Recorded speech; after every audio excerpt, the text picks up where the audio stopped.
We have, as far as I can understand, I mean, I can see, I think we'll have more people joining in, but in terms of universities, um, we have a representation of universities from Tribhuvan Universities, Lalit Kala campus, Sirjana College of Fine Arts, and the Masters in Fine Arts program. And we have Kathmandu University, Department of Art and Design. And we also have the Asia Art Archive team, you know, we have the Hong Kong friends, and we also have our Delhi friends. And we also have Srijanalaya friends, so people who are from an arts education organization in Nepal. So there's quite a variety and diverse group of people here today. So welcome to everybody from the Mobile Library Nepal team in Nepal. And the Mobile Library Nepal, just as a brief introduction, this is a collaboration between the Asia Art Archive and the Siddhartha Arts Foundation and local partners, you know, with our universities, with our independent art organizations, so with the creative community, we'll be partnering together. And the main goal is to sort of bring a specially curated collection of books that focus on, I would say, Asian art, you know, and Asian art history, Asian art writing, Asian artists, and thinking about this part of the world. And these reading materials and books will be in the form of a mobile library, so it'll be moving. So what will happen is the books will be, and the reading materials will be arriving in November. So originally we had thought that we would start the program, the books would arrive in September, and then we would start the programming in December. But now, because of the COVID situation, we're actually switching things. So now the books of kitabहरू चाहिँ नोभेम्बरमा मात्रै आउँछ. अनि November, after November, when the books are here and the reading materials are here, then we'll be inviting people to come and see the works, and so that we can all plan.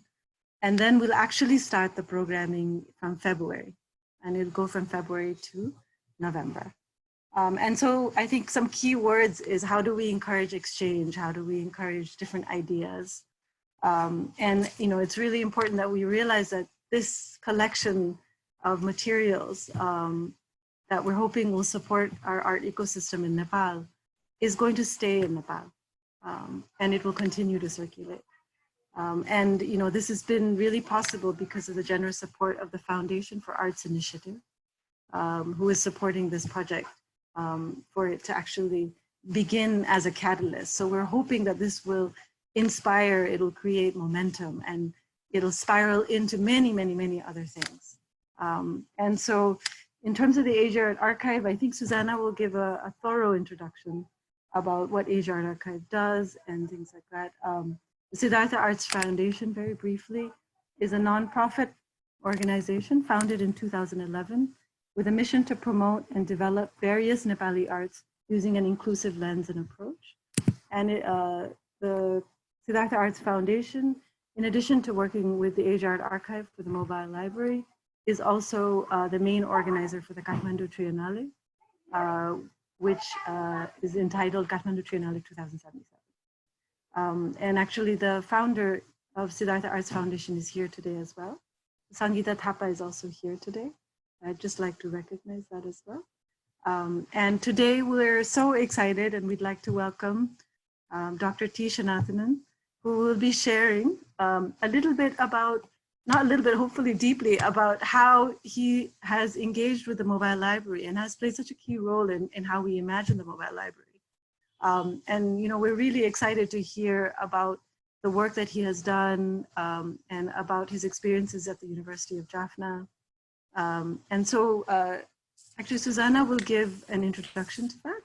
So Dr. T. Shanathananले चाहिँ as a main उहाँले चाहिँ कुन तरिकाले mobile library नेपाललाई चाहिँ उहाँ त्यो श्रीलङ्कामा जाने बेलामा कसरी प्रयोग गर्नुभएको थियो, के भएको थियो त्यतिखेर भनेर चाहिँ अलिकति शेयरिङ गर्नुहुन्छ. सो एकदम कन्क्रिटली, अनि हामीले चाहिँ अब हामी कहाँ आउँदाखेरि हामीले के गर्ने, हामीले कस्तो तरिकाले युज गर्ने, हामीलाई चाहिँ के फाइदा हुन्छ कि हुँदैन, हामीले कसरी अहिलेदेखि सोच्ने भनेर उहाँलाई चाहिँ त्यो उहाँको एक्सपिरियन्स शेयर गर्न बोलाएको हो.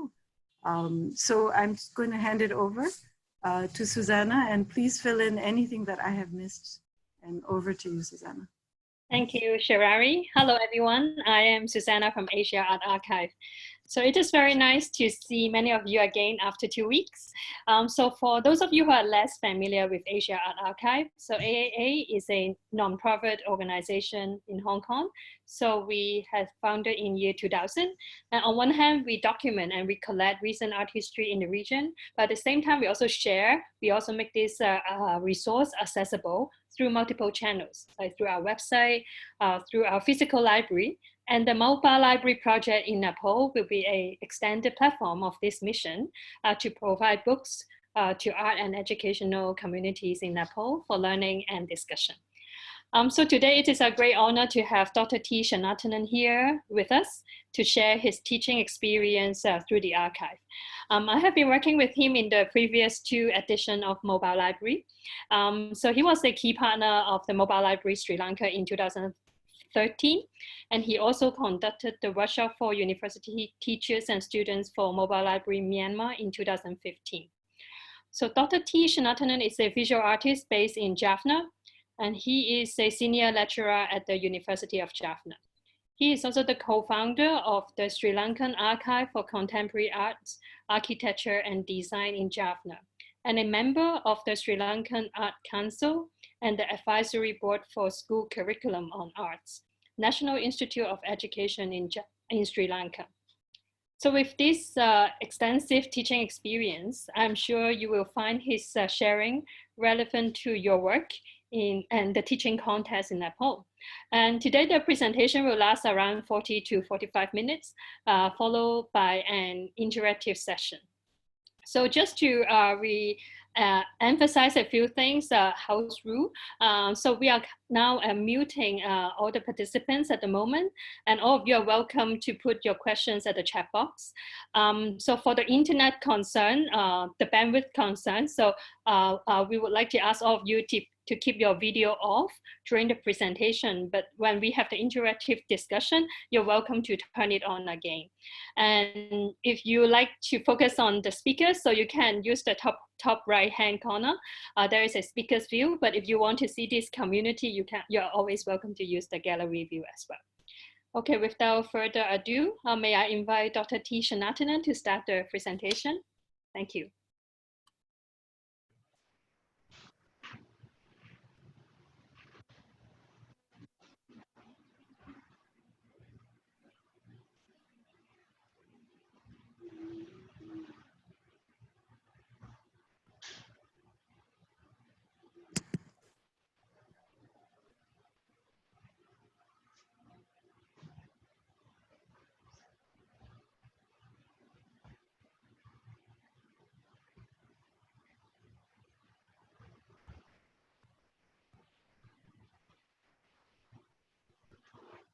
Hi, hello everyone. Thanks Susanna and Sarah for this introduction, and also inviting me for this rare session, because otherwise I won't get this kind of a chance to interact with the Nepali art teachers who are also having a kind of similar experience. Because we all are in kind of a South Asian context, we are all are kind of facing a kind of a similar kind of a infrastructure, funding, and other problems in terms of art teaching. So today my presentation is about my experience with the AAA archive, and also how that is connected to my art practice, and how connected to my art practice and art practice as an art teacher. Also I'm just going to share some of the methods which we use and which we evolve through archives. So it's like it's more a kind of a experience sharing. So that may help you to think about your own projects. Because when we had this, mobile library in Sri Lanka in 2013, we didn't get a chance to talk about all these things in like the way they're arranging now. So you are in a kind of very positive side that all the groundworks are done, all the discussions are already started. So I think that's a very positive side. So I can also see how archive is growing. This whole mobile library is growing in terms of, not in terms of material, also in terms of activities and other kind of things. So in a way, I'm very happy also, I'm also very privileged to contribute to you or to discuss with you a part of this, this journey as well. With that note, uh,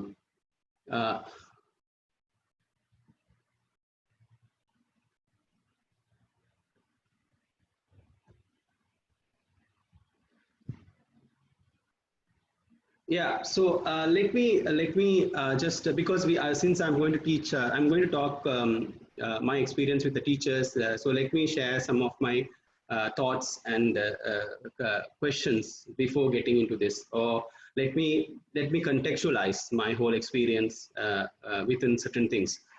So one thing is in terms of when we talk about pedagogy is actually dealing with the method and practice of teaching. The main problem with method and practice, actually our method and practices are actually evolved from the colonial art school patterns. So it's based on the colonial art school model.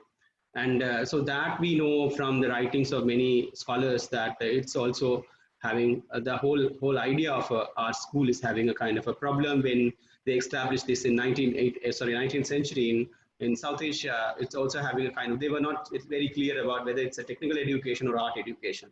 So it's a kind of it's a mixed kind of a methods came into us without a kind of a proper aims and objectives. All the objectives are more about colonial craft industry or training craftsmen for their industry rather than kind of having a kind of national framework.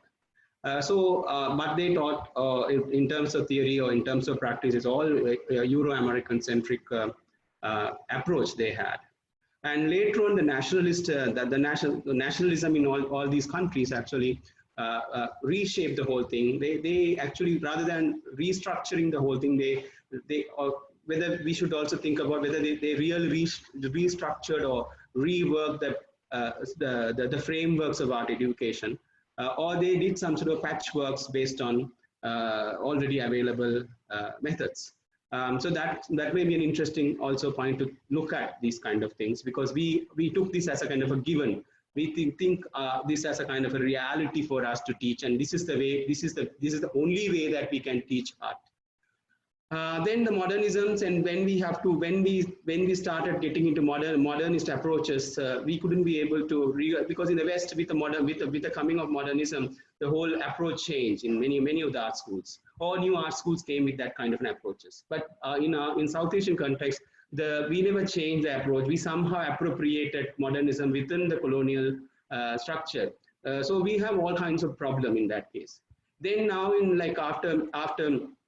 particularly after 1990s, there are a lot of things happening around us, and that actually challenges. So the contemporary art become having a kind of a very problematic relationship with the art education now, because our the art is actually moving. Our art world is actually moving. It's also well connected to the rest of the world and rest of the human experience.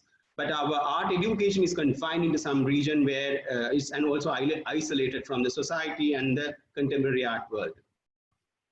So the contemporary art, in terms of contemporary art, like as a teacher, if I look at contemporary art, it's also showing a kind of a shift in terms of material, use of material in art, function of art, techniques of art, concept, what is art, like basic concept about art also changing.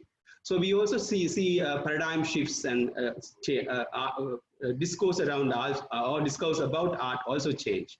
So therefore, the main question here is like how to reframe the methods and practices of art teaching according to the changing art world. I think we all can. I'm sure that you all agree with me that we are in that kind of a situation where we have to think about, or we are forced to think about our teaching methods and practices. Because if you look at, because when we think about our graduates, when we think about our products, if we really wanted to market them, or if we really wanted to, if our education really wanted to kind of serve a purpose, then in that case, we should also adapt some contemporary approaches so that they will go and face their own situation. So in that case, actually, I just wanted to introduce my context to you before getting into archive, how archive intervene in this whole situation. Because this situation, I think we should all understand the situation where we are working with. So in 2013, when archive came to us, our discussion started much earlier, maybe in 2012. So during that time, you may all know that in Sri Lanka there was a 30 years of civil war, armed conflict, and that was put to an end in 2009 with a very aggressive state repression. And so there was a kind of there was a big need for, so this area I am working in, you can see the Sri Lanka map here, where the most northernmost part is called Jaffna. There's a little town called Jaffna. So so this place actually, the war was concentrated in the areas of north and east. In 2000, from 2009 onwards, then it's people start living with the trauma of war, and most of the areas were, all the infrastructures were gone. So they were forced to live more than 10 years without electricity, and there were no roads were made, and that kind of situation. So it's a kind of very devastated kind of situation. And but if you look at the university system, our universities are all state-run universities. There's no private university in Sri Lanka, and all these universities are then funded by the state. And our program, and if you look at the university, within the university structure, our university is one of the biggest university in Sri Lanka, with a lot of faculties and departments and study programs. This study, the department which is catering the art and design or art history or visual studies is like a tiny department. So in terms of allocation, we don't get many funds. In terms of library allocation, we can't buy more than 1 or 2 books a year or something. That's a kind of real situation. And apart from that, because of the war and lack of government support and other, there's an economical embargo, and it's a big like a 30 years of it's totally disconnected from the main cities of Sri Lanka and also from the world. So it's like a lack of studio facilities, limited access to libraries and limited internet accesses, and also lack of artist community. So where you can draw their skills from, their experience from. So that is also missing. And also insufficient teaching and supportive staff. So manpower is also very limited. So this was a kind of a situation of the department. So a study program is like nearly 12 years old. It's not a very old study program. Because before Jaffna University, the Colombo, there's an art school, and now it's an independent university. That was a colonial school, then transferred into a kind of an independent university through different kind of an administrative structures. So compared to that, it's only a 12 years old institution in 2013. And also in Sri Lanka, education is free. So it's a free education in the university system. And so if you look at look at the situation of the students, most of the students are from poor economic backgrounds and rural backgrounds, and they are not from English-speaking elite class backgrounds. So that's other limitation or other possibility, you can say.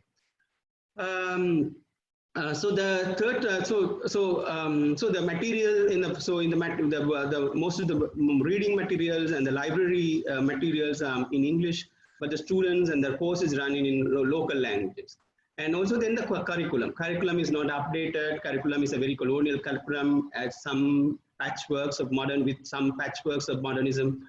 Then the teachers and students are like they are not connected to the entire world or art world, or they don't have a kind of a greater ambition of becoming an artist or connected to the art practice or something like that. So lack of motivation. So this was a kind of situation. It was in 2000 when it was in 2013. So then when mobile library actually invited, or mobile library approach Sri Lankan art curators and organizers about the possibility of having a mobile library in Sri Lanka. So there were 2 places we were discussing. One is Colombo, where all the art market and the art galleries and art community actually live.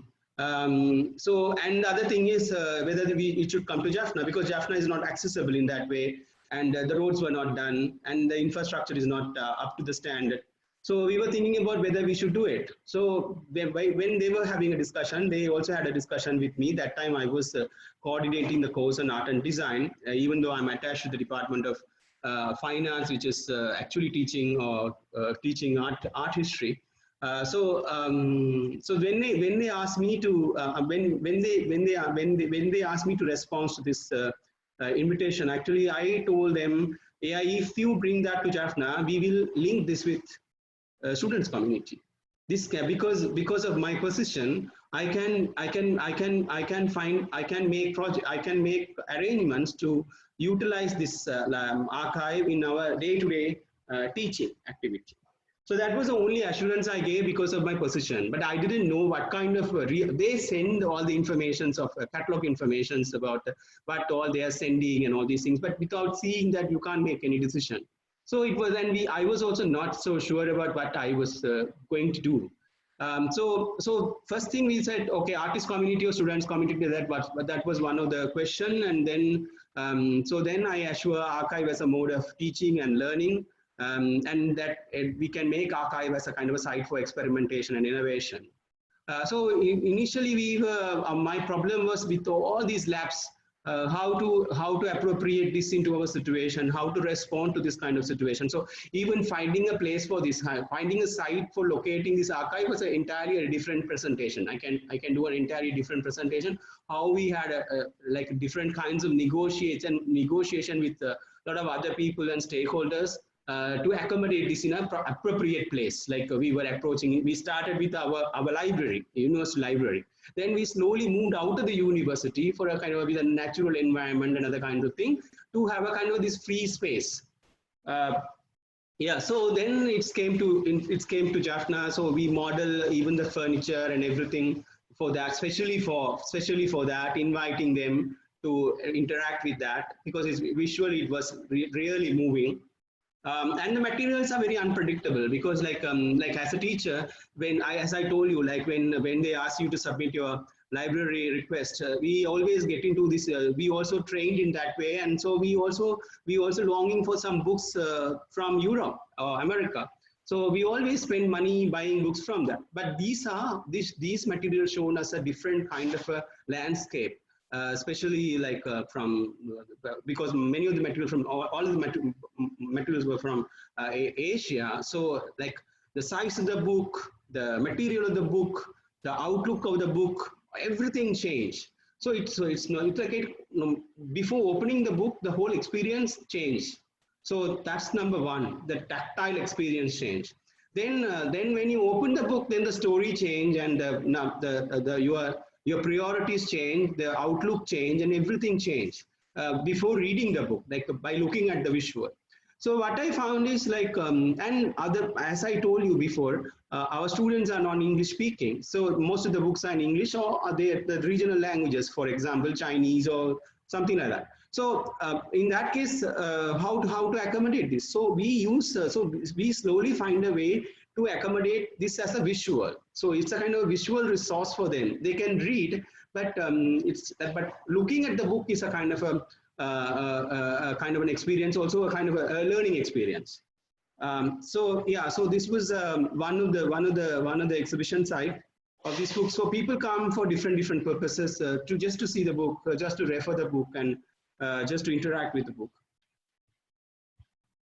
See, this was one of the library card we specially made for the AAA books. So it shows that the reader's information. So from that, we did a kind of calculation of we got information about the users of these books.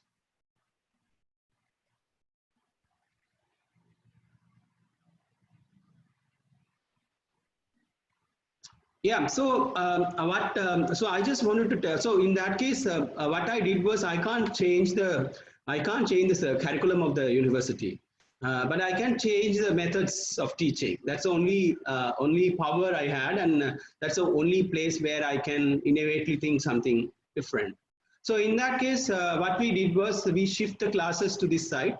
and not the entire four batches, but one batch will spend 1 week uh, in this location because their assignments or their programs are designed in that way. So 1 week assignments.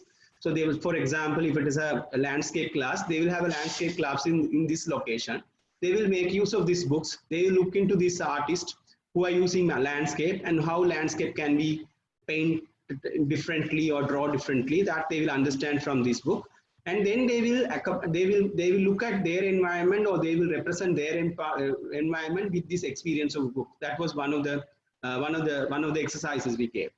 And since we were all trained, or our curriculum is mostly on the Euro-American centric approach, so we do a very realistic studies of landscape, or very modernist kind of thing. And our formats are like very prescribed papers, and the size and the dimension of the paper or the canvas is a kind of very prescribed one, very predictable one. But we don't have, they never thought about doing a fan book or paperwork or ink work or something like that, like the way Chinese wash or something, which they now brushwork or something. They never thought about it, or we also never thought. So in that case, these books actually open up a lot of possibilities. How we can play with material, how we can play with this environment and the material, and so the entire class become a kind of playful kind of a situation. And this actually it's going out of our control, in the sense out of the control, in the sense it's opened up many avenues. So the students started taking this in their own ways and translating that into their own ends. So it was very nice. Like, it's a very unpredictable kind of thing, which actually which we wanted to try, but we didn't know how to do it. But this actually opened up that, and we realized that we always look for material, high expensive material from Europe. But now these, these exhibition catalogs and use and throw material can be also utilized in a bigger way in art education as a kind of visual. So that actually a real learning, and within like 2-3 weeks we found it started moving. So I'll show you one example. I'm not going to talk about all the works. I'm going to show one example. So then we also did a project. We also, when at the end of the project, we also called for artists to participate in this project. And we asked the artists to respond to one material or one book or artist in the collection. So they should come to the site, they should pick up a book, and that they have to respond to that book through their artwork. That was the project. So it's slightly funded. So we gave the production charges for cost for them to produce an artwork. And then that was exhibited in Colombo. So this was a project for artists and the students. So this was a student who responded to this this artist this book from AAA. So this whole language, this if you look at the cover, if you look at the format and everything, this whole language is not familiar to us in a way, because this is in a kind of the South Asian is slightly different from what we see in the Chinese or Japanese kind of a context. So these kind of brushworks and all these things entirely new to us, and the format of the book. So this was a kind of an environment we created especially for this archive. So what we did was, this was in a big garden compound, and these sites for exhibiting the book or in different locations. So what we made is, we made these flowers to direct the people towards the buildings or the library. So what happened, and also you can see the students doing the landscape study sitting under the trees. So one of the teacher who took the class, actually he sent a proposal to us to do a fan book. So his fan book is based on this environment, exactly like these flowers and these trees and this environment, these colors. But he brought his own philosophy. He did a fan book with all the brushwork. So and even these photographs are from him. So this is the cover of his fan book, and this is the fan book he did. And this is another student's work. It's a composition class. where he did he composed these flowers and the flowers he has seen in the environment, and also his approach is like from different sources from the collection. This is the first year students actually. They actually played with this. There was a design class. They played with this kind of a found objects, and they made this party frock. So the first year students.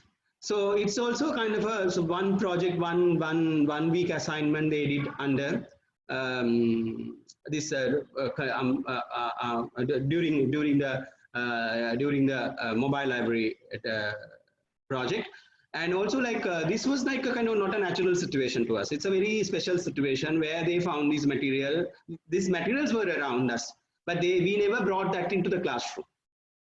And also we never thought about building this into this, because this time a person who educated herself in design actually took this class.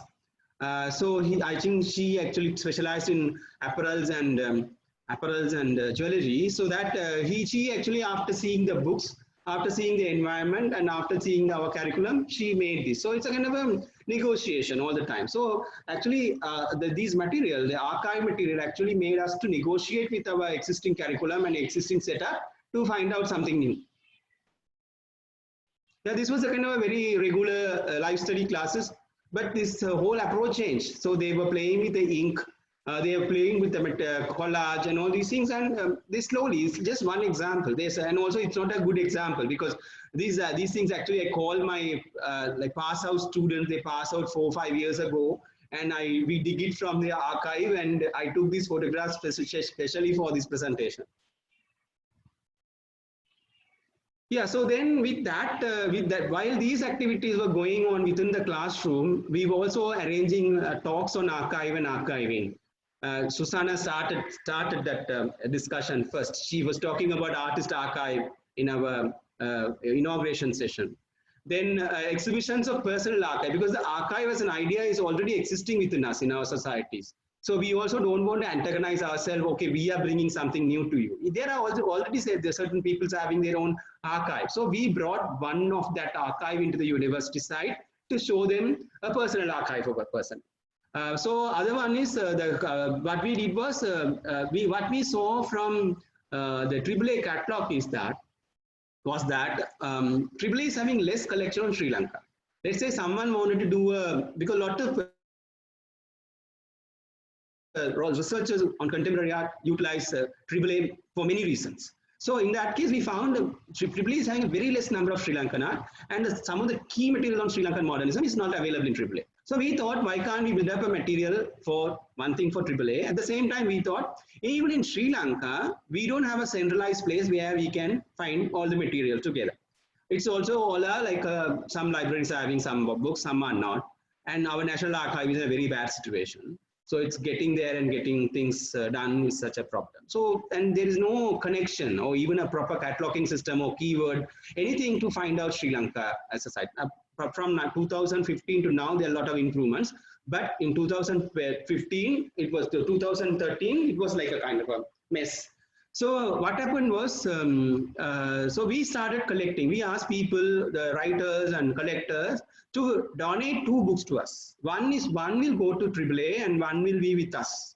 With us in the sense, we were thinking about handing that over to our university library so that at least the collection will be in one side. Then we also have an open call for artist responses, and that I mentioned you before, to artists to respond to the collection and produce artwork. So the second phase happened in Colombo. We brought the bags, so the permanent mobile library was stayed in Jaffna. Then we brought it to Colombo as an exhibition thing. It was there for 2 or 3 days. So we exhibited the books again, and we had these interactive sessions and the exhibition of artworks as produced as a response to the AAA material. So these images are from that Colombo event.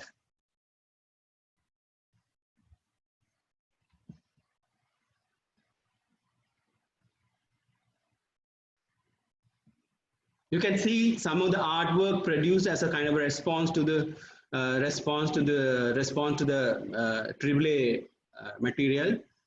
This artist called Muhammad Khadr. He's one of the Sri Lanka's prominent artist, contemporary artist. He made a fan book. He already worked with fan books. He made a fan book as a response to something. So his fan book is there, and you can also see a photograph and the poetry writing in the background, and also in the foreground you can see a kind of apparel design and also a sculpture piece as a kind of response. The first one is the one in the front is a kind of a student's response, and the middle one is done by a designer. Yeah, so if I summarize, then if I look at this, look at our learnings. So what we found from this experience was we really realized the importance of visual material in art education, which we never thought about, like visual material. Give more visual materials to them, then they will find their own ways. So it's sometime I had a problem. I had a question because we are living in a kind of like a virtual world and IT world and things like that. So all the materials are there in the websites. So what is the use of a library in that case? Why we need, so someone asked me also this question, why we need this kind of a books and with this kind of a mobile library, physical objects in your hand? All these images are already there in the website. So yeah, so I asked these questions to my students. They all have a kind of phones and other facilities. And I asked, see, why can't, so what is the use of these things? But they said, no, in internet, you don't know, you don't have a redirection. You don't know what to search and how to go. But here, after seeing this material, actually we found the name of the artist. We found a link that actually gave us also to broaden up our search. So which I found very interesting. So it's like this material actually is not stopped you there. It's also opened up a lot of other horizons. So that's number one. So I'm just talking about not the writing or the text. I'm just talking about the visuals. So our artistry students in the second level, they went and searched and they did some, they started reading slowly, they read something. We also did different kind of exercises with people who are doing theoretical studies on art. Then what we found most interesting is also the relevance of Asian material in our context, because most of sometimes the students and the staffs are not able to connect with the material in the library they were all Western material, not the Asian material. So Asian material actually they relate something. It's like their own culture. So it's like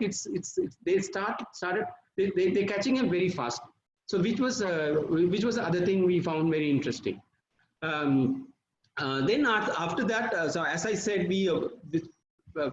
this material and this so we have to, as I said, we have to negotiate with between this material and the existing curriculum.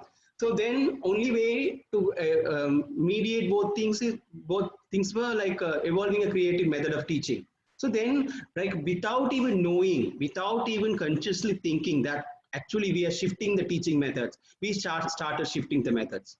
And also then we found here students started, because they started engaging with the material. You can't stop them, don't do this. I can't direct them to do this and that. And so they started spending their time with this material. So it's become a student-centered learning, not a teacher-centered learning. So teacher become a kind of facilitator. I can only direct you. I can give you assignments. I can come and talk to you. I can just direct you, but I can't teach you. And also it's not about what I know. It's about what you want. So this whole shift started happening. So then with that experience, I think later on in 2015 or so, yeah, 2015 or 16, we restructured the syllabus. So when we restructured the syllabus, some of these experiences were put in place. So now whether you like it or not, you have to follow it. So that's the kind of situation. Yeah, so this actually, as I told you before, so when we collected the material, double copies one for AAA and other for Sri Lanka. At the end of the thing, we were discussing about possibility of handing over these books to Jaffna University. But all the universities, bureaucracy and all these things, they won't allow outsiders to come and utilize it. And when the librarians change, they change some of the policies. Sometimes you may be, even I may be not having the access to these kind of material. So one way is like easy access. The success of the mobile library, one thing is an easy access. You can go, you can register yourself and enter, you can touch whatever you want, you can open the book, you can take the book and read and resubmit, that kind of things was up. But library is much like you have to go to the catalog and all kinds of things. So what we found, just taking this back to the university library may be a bad idea. So we thought, why can't we? So I thought, we thought, why can't we organize something to keep this and grow this, make it grow? Because library, after handing over, what we can do with the Jaffna University Library, because they will say they also don't like people interfering their accession methods and all these things. So and some of the material which we are having, like posters and posters and folders and things like that, may not able to, the library may be not able to accommodate all these things. So like a kind of an invitation card or a greeting card from an artist, they may be not able to accommodate that. As an art archive, the Universal Library may be not a specialized place for this kind of a collection. So what we thought, okay, handing over the material to one library is not a big deal. That you can take a decision in 2 minutes or 3 minutes. But keeping that is a real challenge. Why can't we do that? Why can't we keep this and try our maximum? So by that time we got a kind of a nice place, and this is also a very historically important house, was newly renovated, and that time it was a kind of a coincidence. So then they handed over to us because this was this house. The owner was a first Sri Lankan ambassador to India. So because of that, Nehru and Indira Gandhi came and stayed here, and other freedom fighters of India has actually visited these places. So it's also not a normal building. It's also a kind of it's also having its own history. Yeah, so then we opened up this library in 2014. Now we have around 3,500 materials on Sri Lanka. These are catalog ones, and uncatalogued ones are also there. So it's like we have cataloged 3,500 material. We already have 72 talks of different kinds, artistry, artist talk, and all these things. And we also had 2 international conferences collaborated with some other organization. So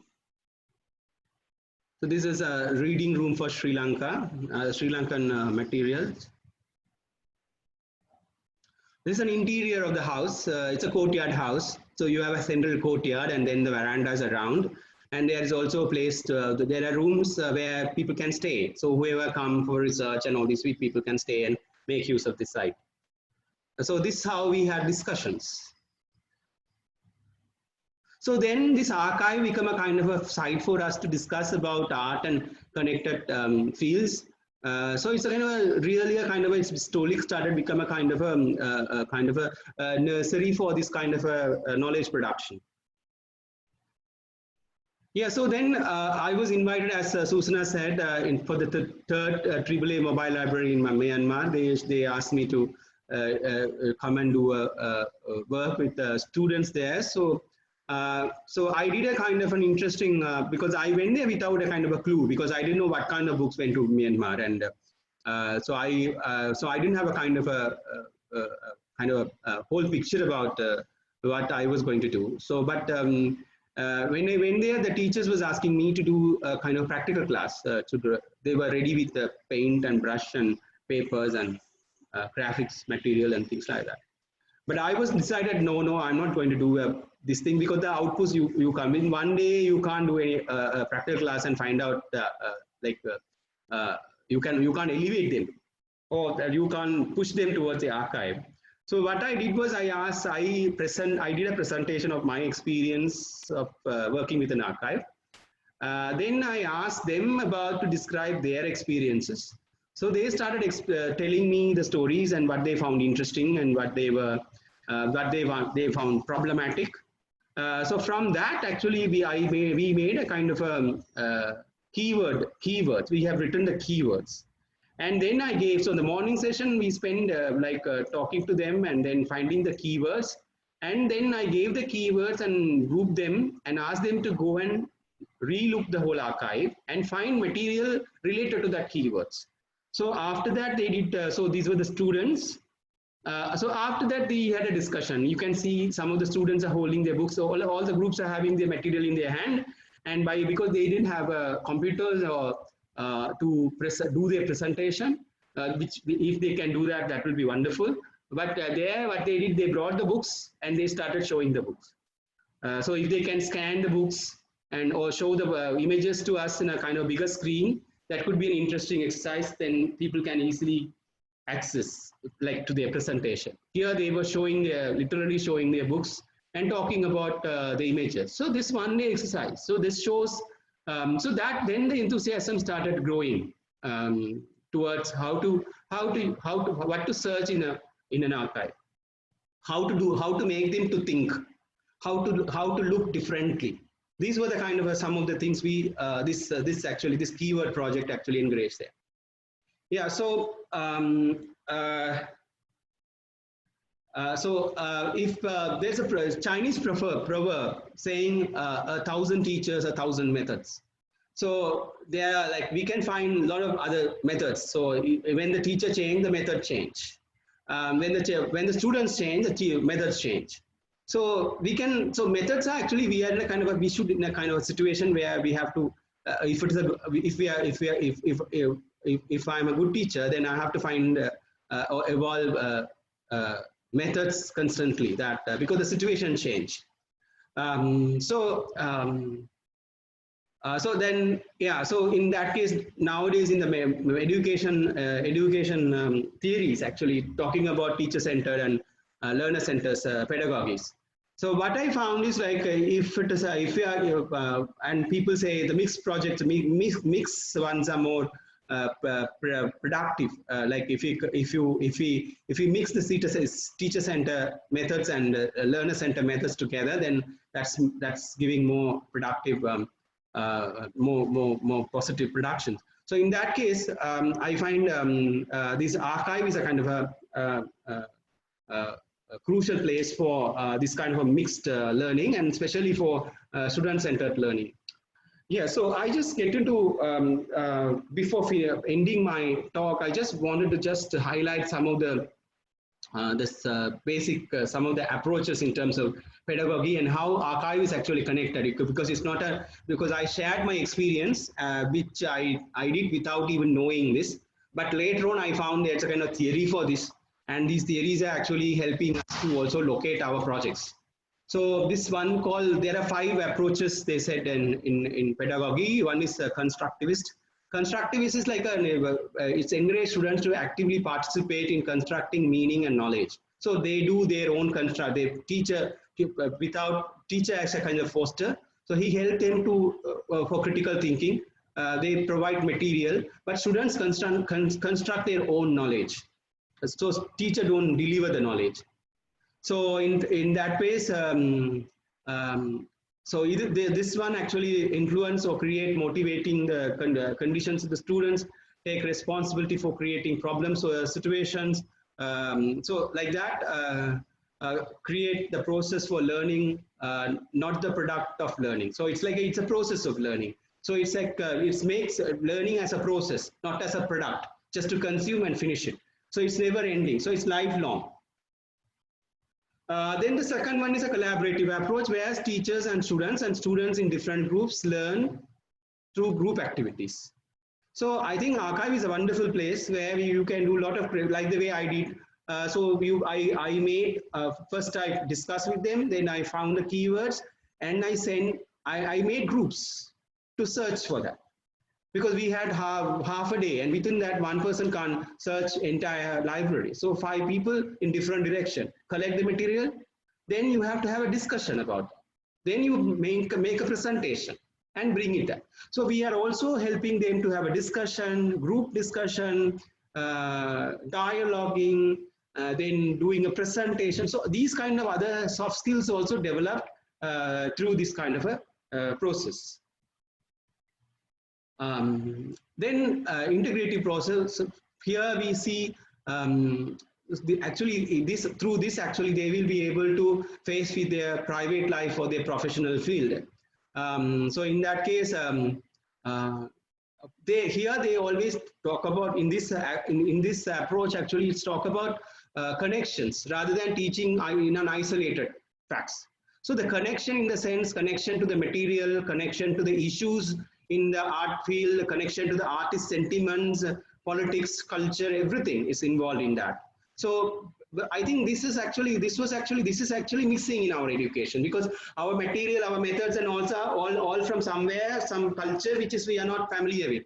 But when the Asian material came into us, it started connecting. It's actually we started relating our experience. We started relating our it's like we need marble for carving or stone for carving, but when we see material from China with bamboos, and somewhere people come from like stitching and weaving also be part of it. We never thought about this. We categorize this as a kind of a craft making methods, not art making methods. But but most of the contemporary artists in Asia consciously and unconsciously using these methods. So that this actually the students started opening up. Then that actually struggle. Then that actually challenged the teacher's method. So then teacher has to think about it, how to accommodate it, how to give an answer to this.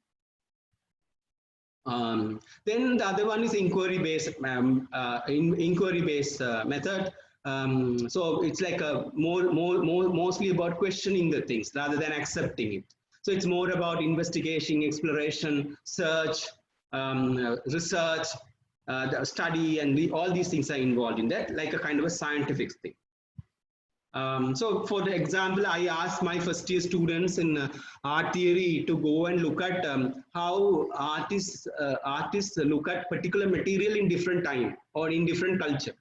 How take iron or clay or something, and by looking at these catalogs, just list out how artists play with this material in different cultural context, and how then they transfer the meaning of the material. So these kind of small exploration research project it's a 1 week project. So just go and look at the book and find out material, and then make a presentation. Take a photograph and bring that and do a presentation and talk about it. So this one actually inquiry-based one is actually encourage students to give a kind of simulation, demonstration, experiment, field study, projects, works, and all these things. Others kind of strategies for this this kind of a integrative approach. Then reflective approach, actually we rethink about the whole project, right? Rethink about our teacher and learners do the what we did in the classroom. We just rethink about it, like the way now we are doing that. So that's the other process where the assessment is like so they have to self-evaluate and self-reflect. So that's what I did when I started the Myanmar project. I asked them to self-reflect, give the self-reflection of their of the archive, mobile library. Then from the reflection, I evolved something as a through to evolve something to discuss through their. Then I found through keywords. So the keywords actually came from self-evaluation or self-reflection. Yeah, so understanding. So now what I found is like understanding archive is not an archive as not. No, we don't need to think about archive as a or particularly this art archive as a kind of a archive of catalogs, books, and pamphlets and things like that. I see from an artist or art educator point of view that archives are about this particular archive is about material, approaches, techniques, ideas, concepts, theories, histories, artist styles, discourse, like that. It can be anything. So I think this is kind of this is archive of material, archive of approaches, archive of techniques, archive of ideas. So we have to think in that way. So it's open up in many ways. So my whole approach to archive is that understanding archive through practice. As a teacher, as an artist, as a teacher, through practice, how to understand archive, how archive is connected to us, and also for practice. Because AAA did an interesting project. Doing an interesting project. I can't remember the name of the artist now. They collected all the materials from. It's a personal archive. They're documenting it, taking that in a temporary loan. When I visited 2 years back or 3 years back to their site, they took me to show that. So artists also have their own archive for their own references, for their own artwork. So they keep going for paper cuttings, newspaper magazines, and that artist was having bundles and bundles of Life magazine. So I was thinking how to document all these things. Why should we document all these things? But we can't think his practice, we can't think himself, his art without that archive he's having.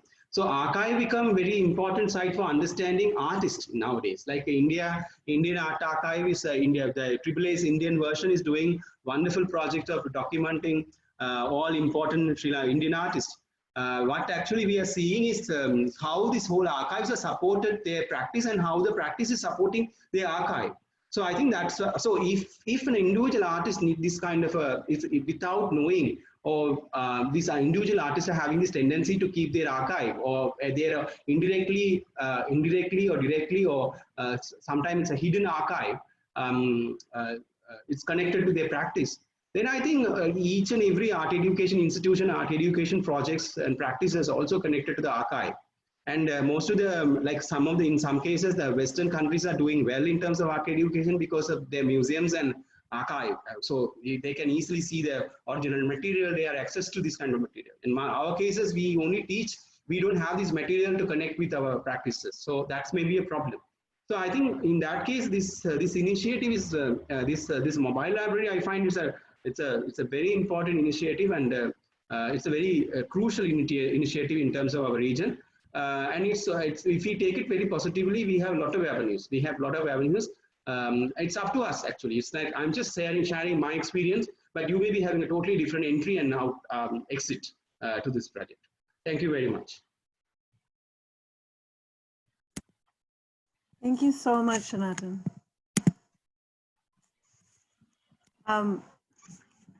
That was a very, very, very thorough presentation. And you really opened up so many, I think, paths.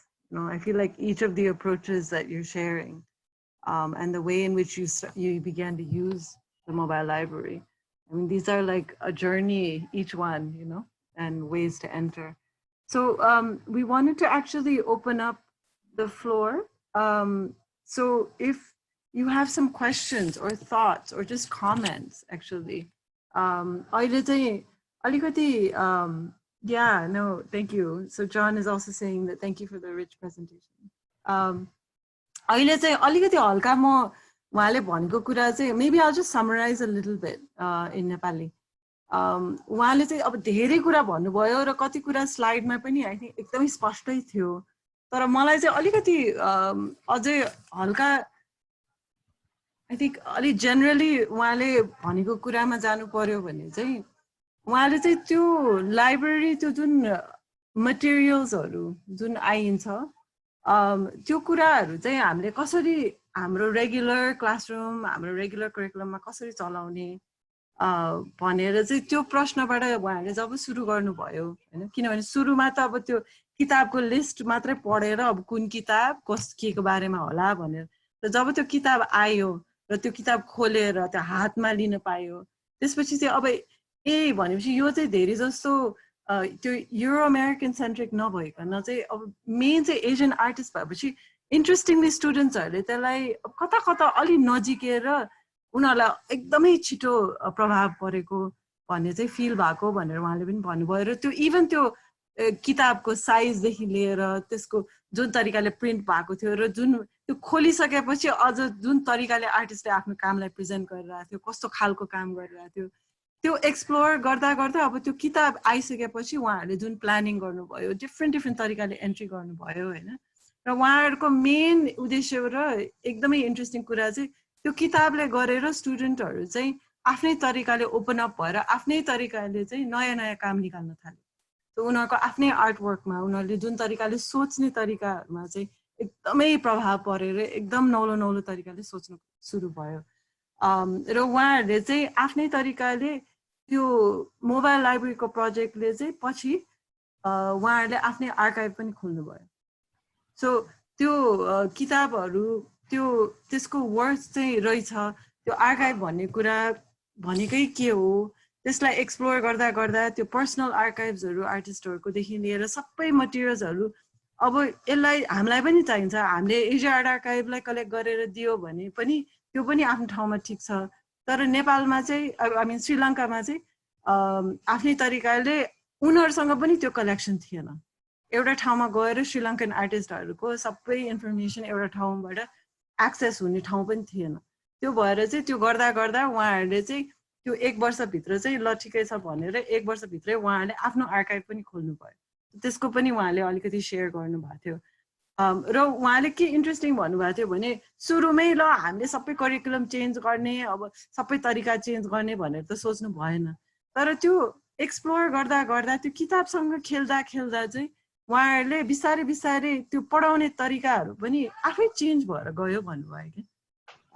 र त्यो change गर्ने तरिकाहरू पनि उहाँले चाहिँ मजाले त्यो different टेक्निक्सहरू share गर्नुभएको थियो। सो यो प्रेजेन्टेसन आई डोन्ट नो हामीसँग पनि हुन्छ, अनि पर्मिसन भयो भने सायद हामीले पछि पनि अरूहरूसँग सेयर गर्न सकिन्छ। तर उहाँहरूले जुन अप्रोचेसहरू सेयर गर्नुभएको थियो, constructivist, collaborative, integrative, inquiry based, reflective, यो भनेको सबै त्यो एन्टर गर्ने तरिकाहरू हो। सो त्यो किताबहरूलाई चाहिँ हामीले कसरी युज गर्ने हैन, सँगै आएर कोलाबोरेटिभली केही कुरा सिक्ने हो कि त्यसबाट चाहिँ प्रश्न उठाएर अझै इन्भेस्टिगेट गर्ने तरिकाले गर्ने हो कि, यो सबै त्यो रिफ्लेक्टिभ, यो सबै किवर्ड्सहरू जस्तो पनि हो जुन तरिकाले चाहिँ हामीले पढाउने तरिकामा चाहिँ युज गर्न सक्ने कुरा पनि त उहाँले खोलाउनु भयो। र एकदमै त्यो आर्काइभ भनेकै के हो भनेर त्यो बुझाइलाई एकदमै डिपली लिएर त्यो प्र्याक्टिसको कुरासँग जोडेको हैन। त्यो आर्टिस्टको प्र्याक्टिस, आर्टिस्टले के काम बनाउँछ र उसले कुन तरिकाले उसले आफ्नै रिसर्च गरेर त्यो काम बनाउँछ भन्ने कुरा त्यो सबै इम्पोर्टेन्ट हो कि हैन। काम मात्रै होइन, कामले चाहिँ त्यो हामीले जुन तरिकाले आफ्नो त्यो रिसर्चहरू गरेर त्यो चिजले कामलाई हेल्प गर्छ, फेरि काम गरिसकेपछि त्यसले आर्काइभलाई हेल्प गर्छ, यो सबै कुराको सम्बन्ध चाहिँ एकदमै इन्ट्रेस्टिङ भएर त्यो बुझाइ चाहिँ स्टुडेन्टहरूमा पनि, टिचर्सहरूमा पनि, आर्टिस्टहरूमा पनि त्यो एकदमै इन्ट्रेस्टिङ बुझाइ हुँदो रहेछ यसमा भनेर सेयर गर्नुभयो। सो त्यो चाहिँ एकदमै ब्रिफ समरी, त्यसमा अझै धेरै धेरै कुराहरू थियो। र यो आजको टक त रेकर्डेड पनि छ। And Shanatanan, is it okay if we share maybe some of the maybe your presentation, if people ask for it? Is it okay if we share your presentation? No problem. Yes, yes, please share. Yeah. Okay, because there was so much actually, so many things that one can explore even in your slides. So to share गर्ने तपाईहरुलाई इच्छा छ, if you'd like to see it, हामीलाई सम्पर्क गर्नुभयो हुन्छ, we can also share that, the recordings ahead. So John, I see that you have a question, and since we're not crowded with questions, maybe it would be nice if you'd actually ask it. Would you like to sort of unmute and ask the question? Yeah, sure, I can. Thanks, Jonathan, and that was really kind of wonderful. Susanna had the great fortune to have been there for all of what you were talking about, but for those of us who weren't, it was great to be able to hear about the process and the work that you've been doing. And so basically the question that I had was, you know, I think you were speaking about the archive from the perspective of the artist. And I think you're in an interesting position because you're simultaneously an artist and also a historian or a scholar. And I was wondering if you could say a little more from, you know, from the other place, the other position you occupy as a scholar, and like basically what it means, you know, for someone to be working on histories when there's not necessarily, you know, like archives already constructed, and, you know, how you go about doing your work as someone interested in history, you know, as history, as it were. Thank you, John. Thank you so much. Yeah, I think that's a very interesting question, which I also missed out that because I thought this whole concentration of this presentation is something on art education. Yeah, so yeah, that's other interesting thing because, for example, when I did this 15 initiative project with AAA, so they invited me to do kind of a response to AAA collection and collection. So what I did was I saw that collection, and what I found is like this AAA collection is having all printed material. So if you have so if a society or if a community is not having a printed material or not, what else they will be having, and how to document that? What about that archives, like again oral histories? How to do that? So what I did as a kind of response to that project was collecting 3 stories about a printer and photographers who actually lived through this war, and also they were displaced in multiple ways, and in the end they also displaced by the technology coming with the computer and a digital and all era. How they this is how multiply they displaced, and but how they were like when the photograph as a technique or medium entered, or printing press entered, how they eagerly actually trying their own ways to learn that and update themselves throughout this, because it's also connected to the industry. So these 3 stories actually came and sit with the AAA materials. So it's translating the oral histories into something. So so my practice in a way is connected to the archive method. I also use my archive as a method for art making in some of my projects, because I'm also located in, as I said, my all my labs or lacks in my context as an art teacher, and how this material from mobile library and later on the collected material from us actually fill that gap in terms of art education. Similarly, art making for me is a kind of not a very luxury thing. So it's also dealing with a local community which is not having any voice. Also I also become a kind of witness for this last 30 years of war. So my work is also a kind of archiving. So I'm also using different kinds of modes to archive these stories, archive these oral histories. So it's like so nowadays I don't separate these 2 things differently.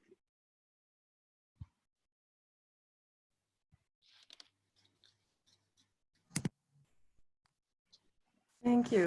I think it's so good to remember that so many of our teachers are artists themselves. I think that's also such a good reminder. And I think so many of the people here today are also artists, and also find such a connection, I'm sure, with their teaching and with their practices. And I'm also, so I was wondering. Yeah, I just want to add on this point, Sherry. So since I think all different teachers here, most of you are artists, and you also do your artistic practice, just like what Shanatanan do. And he is also applying his own practice, his interest in archive through the process of doing the project with his student as well. So I just feel that just like what he mentioned about the integrated approach, I mean, you as an artist can also use your way to embed your artistic practice into the archive with your student as well. So I think it's a good collaborative kind of sharing through the mobile library project. I was wondering if somebody from the different universities would like to sort of speak about the ways in which, sort of we use our libraries, because I know that we have Mahendra Prasad Adhikari, who's the librarian from the Lalit Kala campus. So Mahendra sir, तपाईलाई चाहिँ के share गर्नु मन छ? तपाईहरुको लाइब्रेरीले चाहिँ कुन तरिकाले तपाईहरुको स्टुडेन्टहरुले त्यो लाइब्रेरी चलाउँछ र अहिले चाहिँ के भइराछ तपाईहरुको र सनातनले भनेको कुरामा चाहिँ तपाईलाई चाहिँ के लाग्छ? तपाईलाई के शेयर गर्न मन छ?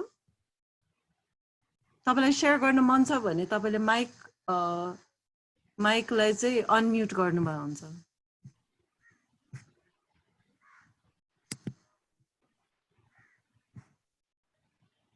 We also we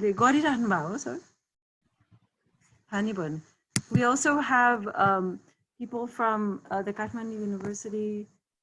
We also have the MFA, the Sirzana College of Fine Arts. So I just wanted to see if anybody would like to share. अहिले चाहिँ तपाईहरुको युनिभर्सिटीहरुमा चाहिँ के गरिराख्नु भएको छ भनेर.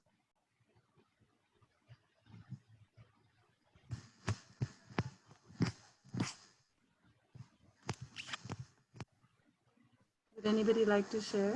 Mahendra sir, तपाईले mic off गर्नुभयो जस्तो छ. तपाईले के भन्नुहुन्छ? तपाईको आवाज आएन. तपाईको चाहिँ त्यो निकाल्नु भयो हुन्छ होला. त्यो कानको चाहिँ सबै निकालेर मेन स्पिकरबाट चलाउनु भयो भने हुन्छ कि त्यो निकाल्नु त भयो अनि बोल्नु त भएन तपाईको त्यो म्युट बटनको छेउमा चाहिँ एउटा एरो छ त्यसमा थिचेर अडियो सेटिङ्समा जानुस् न म्युट बटनको छेउमा एउटा एरो छ त्यसमा थिचेर त्यो अडियो सेटिङ्समा गएर तपाईको आफ्नो भोल्युमलाई हाई पार्न सक्नुहुन्छ कि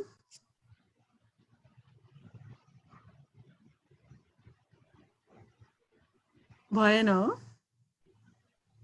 भएन सर मिल्छ भने चाहिँ बरु च्याट बक्समा लेख्नु भए पनि हुन्छ तपाईको केही प्रश्न छ कि अथवा केही शेयर गर्नु मन छ भने चाहिँ त्यो च्याट बक्समा लेख्नु भए पनि हुन्छ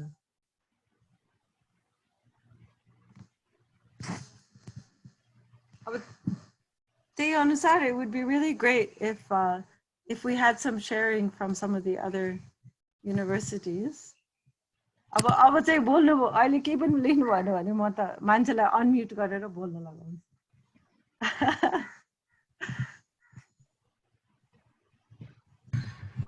महेन्द्र सर भएन जस्तो छ ठिकै छ अहिलेलाई चाहिँ नभए तपाईले एकचोटि निस्केर अनि फेरि जोइन गर्नुभयो भने पनि कहिले कहिले त्यो अडियो कनेक्ट भएर आउँछ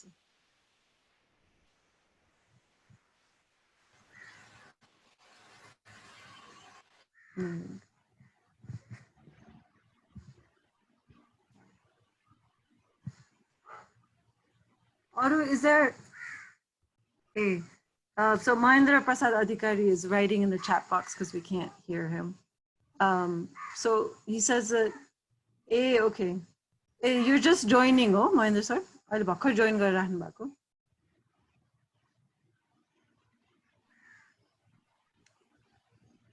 पछि हामी अझै कुरा गरौँला नि त्यो अब किताबहरु आउने बेलामा चाहिँ कुन तरिकाले ललित कलामा चाहिँ हामीले कसरी स्टुडेन्टहरुलाई इन्भल्भ गराउने टिचर्सहरुलाई कसरी इन्भल्भ गराउने ए हुन्छ sir that's good to know हुन्छ मैले ठ्याक्क बुझिन तपाईले युजर्सहरुको ट्रान्सफर्स फ्रम अदर क्याम्पस भन्दाखेरि के अरु डिपार्टमेन्टहरुको पनि आउँछ भन्नुभयो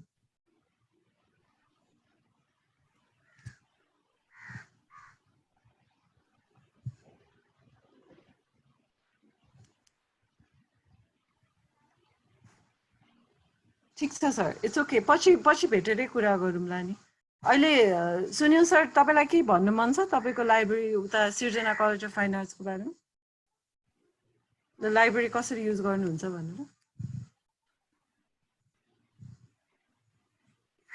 सुजन सर तपाईले केही सोध्न मन थियो जस्तो छ हो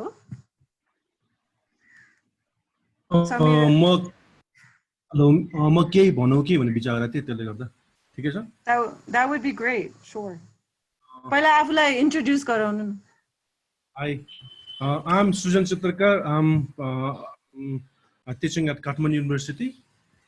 And Sanatan, it was a fantastic presentation. And as you said, we were also following some kind of pedagogies, but having that pedagogies theorized in certain texts is so much easier to understand our practice also. And thank you for that Caesars, Chester's, that pedagogies. I also went through internet and found some PDFs, so I'll definitely go through that. And regarding our library, we were also like very keen on how we can have our own archives, because as in Sri Lanka, we do not have that much of documentation, even archiving ideas too. And people do have that hoarding capacity, hoarding within themselves, but not sharing that with people, So this particular mobile library will definitely open up that idea of sharing also, and also bringing that newer kind of materials from Asia, at least to look at. What you've been saying was like, even in Nepal also, though we were not colonized, but our education system is definitely influenced by Indian art schools, Lahore, or even Bangladeshi or Calcutta, Mumbai, So we do have the tendency of like relying heavily on Western ideas of art teaching. but having the materials coming in from Asia would definitely open up that different aspect. And this would also be a very challenging for the teachers who have been following the older curriculum. I think it's also time we need to revise our way of teaching, our pedagogies. In Sri Lanka, I know like there are other faculty members or other artists also, but you were so open-minded, so you could just accept mobile library in your school. But I was just wondering, like, what would happen, like how the mobile library would go and to a very traditional or conservative kind of schools. How would they cope up, So that would also be a place where we need to negotiate at some certain point. But that idea of the visual references is a very nice way to put it, rather than being too textual, too academic, the visual references would be much more easy to relate to any of the artists, at least to start with. So I think that was very nice point that you made also. And yes, nobody was talking, that's why I thought I would just say something and say hi to Joan, Suzanne, and Samira and all. Thank you, Sanatan. Nathanan, can I request for you to, on to you. No, actually, he actually making a comment, so it's not a question. Yeah,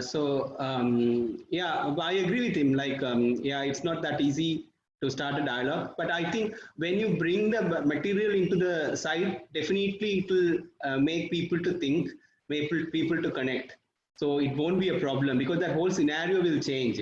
Even the students, students are like when I asked my students, they were a little bit insecure because they were seasoned to some sort of a situation. So it's much easy to work with a realistic style or realistic approach. Work with oil is much easier because that's something you are having it already in your hand. So shifting the material is not an easy decision. So, but it's also challenging because number of materials coming, all these are established artists. If you look at these catalogs and all these things, where they exhibited and all these things, it's not a simple story. It's not happening in one corner. Only thing we are not aware of all these things. So in that case, actually, it's also a shift. So when these material enter into your space, I think automatically that change started happening. Will happen. So we should be able to channel that. That's the only thing. Like we should be in a position, or people who are in a position should be able to channel that. But if we all agree that we are actually facing a problem in connecting contemporary art practices with contemporary art pedagogy, then that is a basic point to start with. So we may be having different approaches, we may be having different ideas to fill the gap. But first of all, we should agree that our education is having a severe problem compared to what is happening in the art world.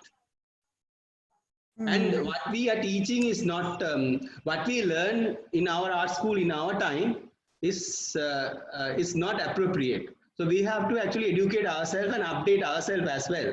Because these students are going in a world where our challenges are totally different from these challenges.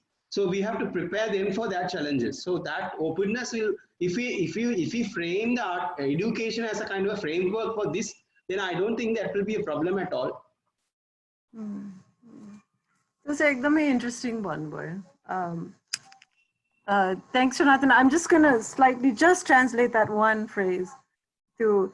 So उहाँले चाहिँ त्यो हामीले चाहिँ आफ्नो बच्चा हाम्रो स्टुडेन्टहरूलाई चाहिँ अब आर्ट वर्ल्डमा के भइरहेछको लागि प्रिपेयर गराउने हो भने चाहिँ हामीले कसरी उनीहरूलाई प्रिपेयर गराउने त्यो माइन्ड फ्रेमबाट हामीले यो किताबहरूलाई अपनाउन सक्यो भने त्यो पनि एकदम इन्ट्रेस्टिङ तरिकाले चाहिँ ल यो किताबले चाहिँ अब यिनीहरूलाई कसरी प्रिपेयर गराउँछ यो दुनियाँमा कसरी जाने अब यो आर्टिस्टहरूले कुन कुन ठाउँमा एक्जिबिट गरेछ कुन तरिकाले काम गरेको थियो के गरेर उनीहरू सक्सेसफुल भयो किनभने अब धेरै जस्तो लेख्ने त एकदमै सक्सेसफुल आर्टिस्टहरूको बारेमै लेख्ने हुन्छ सो यो किताबहरू यो मटेरियल्सहरूबाट त्यो स्टुडेन्टहरूको दुनियाँ आर्ट वर्ल्डमा के भइरहेछ भन्ने दुनियाँ पनि खोलाउन सकिन्छ भनेर त्यो चाहिँ एकदम इन्ट्रेस्टिङ पोइन्ट ल्याउनु भयो Thanks, Jonathan. And I just translated just what you had shared a little bit, just so that it was understood or emphasized.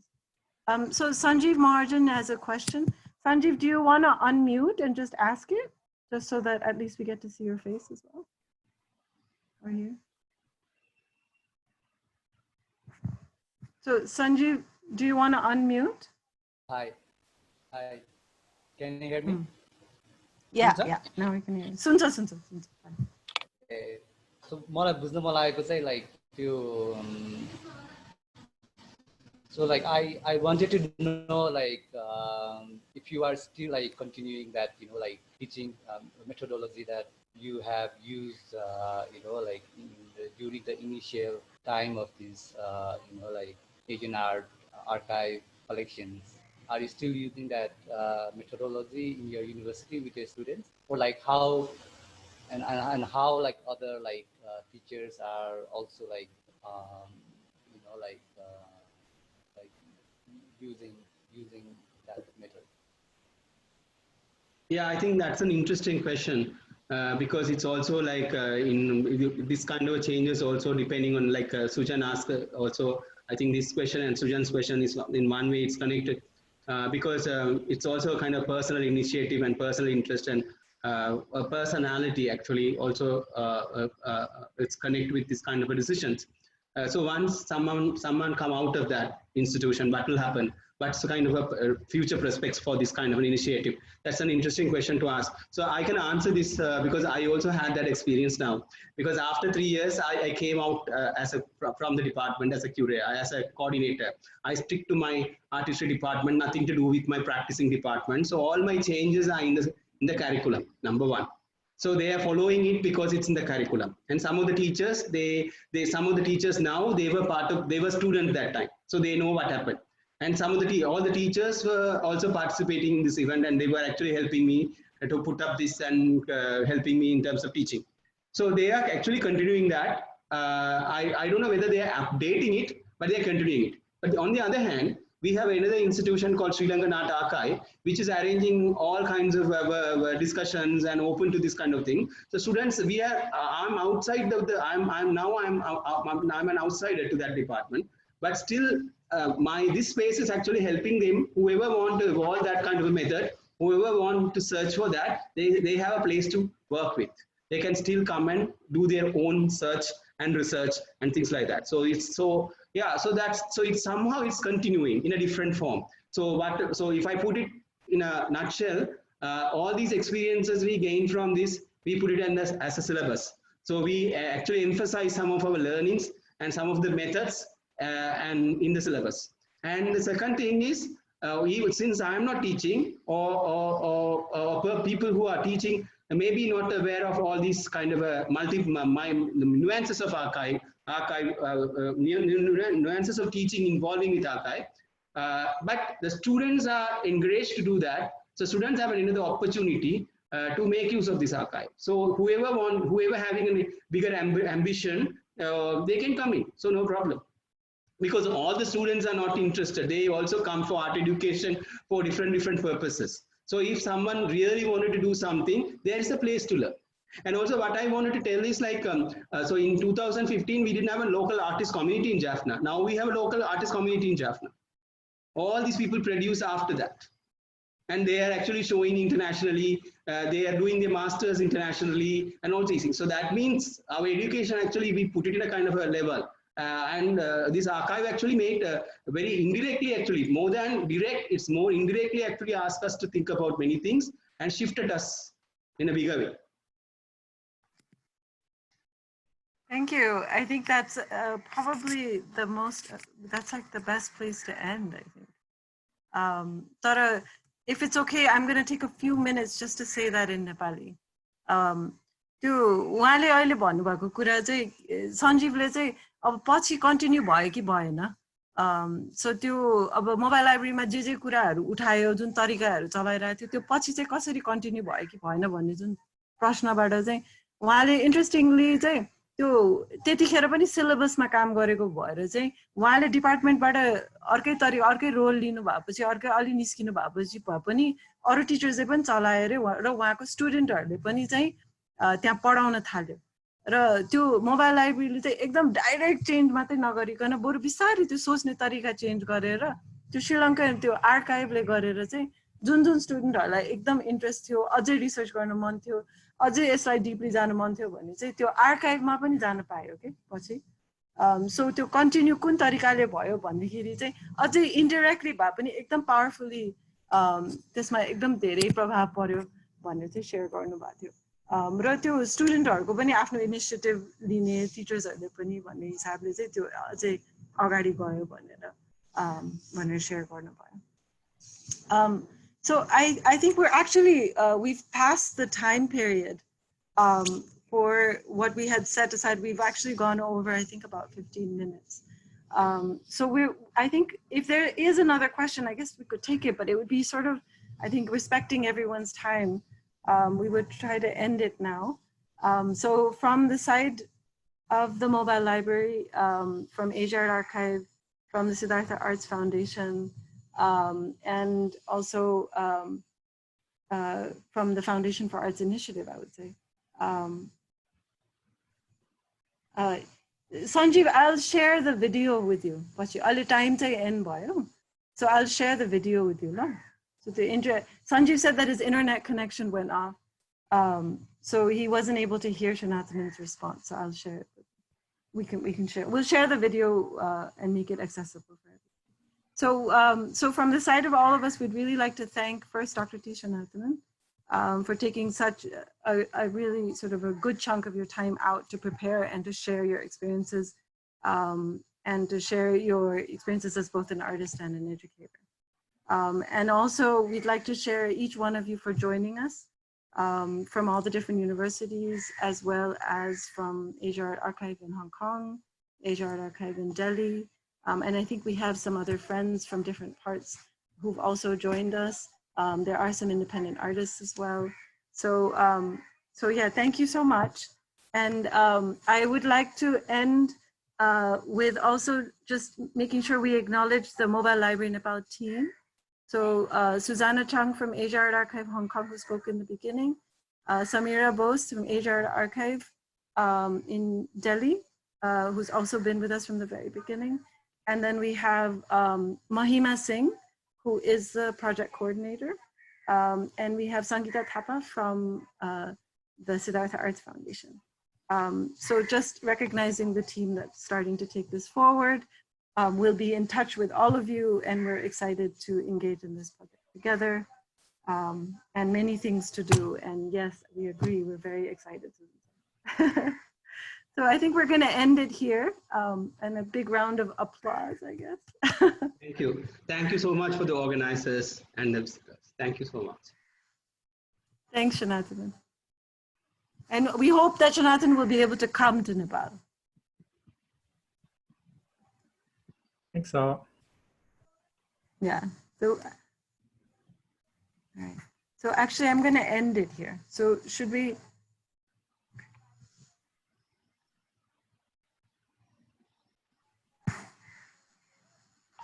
Susanna, do you wanna end it? You can end it.